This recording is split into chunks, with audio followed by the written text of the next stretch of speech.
and his ministerial colleagues in the DfE will now have to navigate through over the next few months. We will be following it very closely. Paul, thank you very much indeed for joining us on the programme tonight. Thanks a lot. Thanks. Bye-bye. Bye-bye. That's Paul Burstow, MP, former Care Services Minister. Patricia Mitchell here, Carers World Radio. I'm happy to say that in the studio we do have with us John Bangs, Senior Manager Care Commissioning, Surrey County Council. John, I'd like to bring you in. We've had two interviews there that went back to back for various reasons. We heard Colin Green speak, and he did say, currently it does seem that the legislative draft proposal seem somewhat muddled. He again repeated exactly what you said, which was that currently, if it's left how it is, children who are taking a caring role, and let's face it, 70% of them, well, statistics say 66 to 70% of them are caring for adults, they will have to be in need before they go into getting an assessment, which leaves the services sort of somewhat muddled, not joined up as he would like them. And then we heard Paul Burstow sort of acknowledging that there potentially is a problem because things have gone to the Department for Education when it comes to children, and it's, if you like, gone towards causing this confusion about children being left out of this adult policy. What's your view from what you heard both Colin Green and Paul Burstow just say? Well, I think the crux of the matter is what Paul Burstow said, which is really it's up to the government of the day to make sure that these things are joined up. And there's a consultation, and he's quite right, there's still plenty of opportunity to make that happen. I have to say, from some of the informal discussions that I've been involved in, I'm much more optimistic actually than when you started your programmes that we're going to be able to make some progress, and I'm sure that the conversations you've helped promote have helped bring that to the fore. Yes, because I think we'd rather not be reporting on a story, we'd rather see it sorted out, basically. Paul seemed to be saying in a political sort of way, yes, I am optimistic. Do you seem to share that optimism?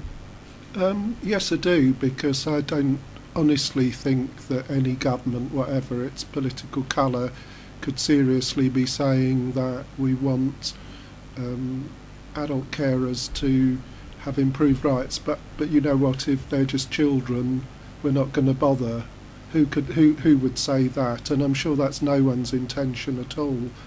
And I think what's also coming through, which is different to last week's programme and the programme the week before, which is that people are now vocalising the gap and actually being able to be heard by everybody, so that this pre-legislative scrutiny period actually is drawing out the issues, it is being acknowledged. The question still remains by who and who's going to sort it out, but still. We've heard from former Care Service Minister Paul Burstow. We'll tell you in a little while about what happened when we tried to speak to the current Care Services Minister, Norman Lamb MP. But firstly, let's turn to Her Majesty's loyal opposition.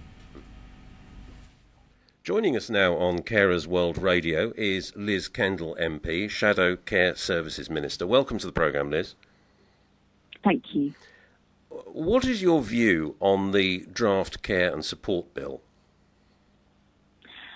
I think that the bill is an important step forward.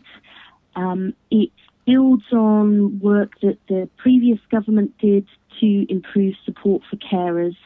But one of my concerns is that the provisions in the bill won't do everything that young carers need to get the support they want, to help them care for the person that they love. But more than that, that it won't do enough to make sure that young carers can also have the opportunity to get the education, skills and training they want to get on in their life and get a job and get on in their job. We need to make sure we do more to support young carers. First and foremost, that means identifying young carers and then getting a package of support to them to do their caring role, but also get on in their life.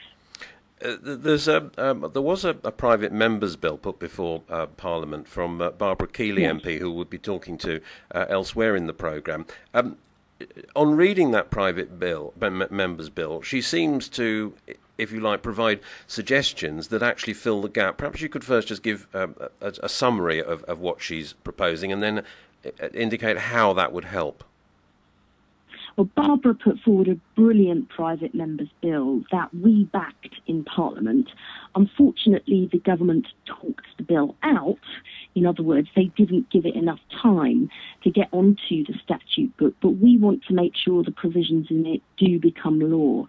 The first thing that Barbara's bill did in relation to young carers was to say, look, we all need to do more to identify young carers and identify what their needs are. We shouldn't be expecting them to come forward because they are, have a lot going on and very busy lives with their caring responsibilities.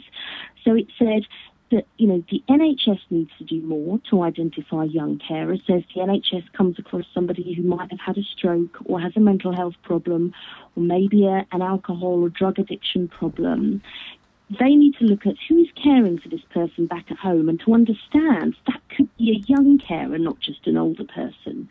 The bill also said we need to think about how schools, but also crucially colleges and universities, can identify young carers too. The second big bit of the bill was to say we need to help young carers in their caring role, but young carers also want to get skills, want to get training and education, and they may then want to go on and work. So we need to address their whole needs, not just their caring needs and their responsibilities for caring. I think if we got that into the draft bill on care and support, it would make a big decision, and that is what we are determined to do as the bill goes through Parliament, even though the government talked Barbara Keeley's own bill out. It's almost as though, to a bystander, that the Care Services Minister is more the Minister for Adult Care Services, and that children, young carers, are left to education. Is it as blunt and clear as that? I think what often happens is ministers think in kind of silos. So the Care Services Minister is in the Department of Health, which predominantly focuses on adults. We've got to stop that. I think it's something that politicians can end up doing. It's not really thinking about people's lives. They think about the departments they work in. We've got to understand that there are a lot of young carers out there who are left struggling on their own and fall through the gap. Let's start thinking about what do young carers want and need, and how can government go out and support them rather than them expecting them to come forward and fit into the system. We've got to change the way we think and act here. Do you think that maybe your party, the Labour Party, should show a lead by bringing young carers in with carers under a combination of your shadow position and your shadow ministerial colleague Sharon Hodgson? Well, Sharon and I worked really closely together. We were both in the debate about Barbara Keeley's private member's bill. We are really focused on how do we get support to all carers, young carers and those carers who are older. I think the problem is wherever you put the divide, there'll be problems. So if you moved all young carers over from the education system to health, would you then be neglecting what schools and colleges can do? We can work together, Sharon and I, and we will work together to try and make Barbara Keeley's provisions in her bill a reality. I think the other thing that we can do is already locally, MPs can make a big difference. We can all go and speak to our schools, colleges, universities, GP services and hospitals and champion what young carers need. We can get them to start thinking about this and acting on it now. We don't want to just wait till the legislation comes forward. That's certainly something that I'm doing in my constituency in Leicester. The other thing is I think we need to hear more from young carers themselves and really get it into people's minds. It isn't just older people who have caring responsibilities. It's a big change, but we've got to open people's minds to the reality of their lives.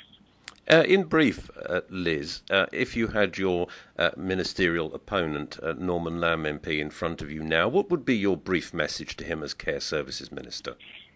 It'll be exactly what I said to him in Parliament, is he should commit right here, right now, to making sure that all the issues Barbara put forward are going to be in the draft bill, and that he'll work with us to make it happen, that he will